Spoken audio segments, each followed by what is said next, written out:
Je vais vous parler de mon année de recherche aux USA qui a été possible en partie grâce au mécénat et aux bourses du fonds de dotation. Le sujet et l'objectif de cette année aux États-Unis, c'était de faire de la recherche sur l'infarctus du sujet jeune, qui est en augmentation, mais pour qui on a peu de données. Et vraiment, cette thématique est importante pour nous, à la fois pour les médecins et les patients qui se demandent pourquoi est-ce qu'il y a eu un infarctus à un sujet jeune, quel est le risque de récidive et de mourir dans cette population qui est active, et quels sont les traitements dans ce cas.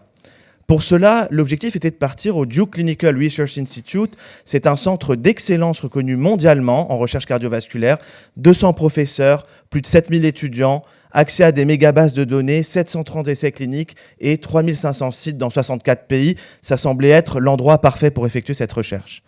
Alors, le Duke Clinical Research Institute, il se situe en Caroline du Nord, c'est un État entre le Tennessee et l'Alabama, et la petite ville concernée, c'était Durham, une ancienne ville du tabac, une petite bourgade perdue au milieu de nulle part. Et pour partir là-bas, il me fallait de l'argent, puisque ni la PHP, ni la faculté nous financent durant ces années de recherche, et donc j'ai eu la chance d'avoir cette bourse du Fonds d'action. Grâce à cette bourse, j'ai pu intégrer le campus et cette faculté pendant 1 an. Et j'ai pu intégrer des chercheurs d'une grande renommée mondiale avec une grande expertise et pouvoir explorer le sujet des jeunes qui font des infarctus.